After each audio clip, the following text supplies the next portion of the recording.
কোটা সংস্কারের দাবিতে আন্দোলনরত শিক্ষার্থীদের নিয়ে সরকারের বক্তব্যকে দুঃখজনক বলে মন্তব্য করেছেন গণ অধিকার পরিষদের একাংশ। বিজয়নগরে দলের কার্যালয়ে সংবাদ সম্মেলনে দাবি জানান গণ অধিকার পরিষদের সাধারণ সম্পাদক ও 2018 সালের কোটা সংস্কার আন্দোলনের নেতা রাশেদ খান। অবিলম্বে শিক্ষার্থীদের দাবি মেনে নেওয়ারও আহ্বান জানান তিনি। ভয়ভীতি দেখিয়ে শিক্ষার্থীদের যৌক্তিক আন্দোলন দমন করা যাবে না বলেও মন্তব্য করেন রাশেদ। এখন জন্ম সনদ দিয়ে খোলো বিকাশ স্টুডেন্ট অ্যাকাউন্ট। নিজের বিকাশ নিজে কর। মাসুদ চেয়ারম্যান চাপলে কি হয় জানোস না?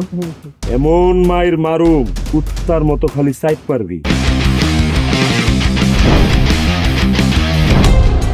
তুই যদি আমার বউ আস, তুই হবি রাজরানী আর আমার বউ টুনি বিবি তোর বান্দি।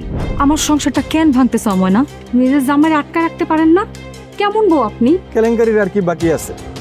বদনাম তো শৈলেই লাগছে। আপনার প্রথম বউ কি আত্মহত্যা করছিল নাকি আপনি মারছেন?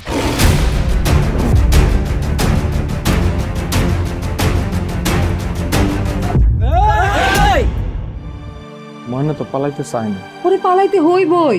ময়না রে, তুই আমারে মাফ করে দিস। আমারে খাওয়ানোর মধ্যে বিষ মাখায় মেরা ফলাইতে চাচ্ছে। মাইরা একেবারে আম গাছের লগে ঝুলাই দিবেন যেমনি আপনার বড় বড় মাইরা ঝুলাইছিলেন।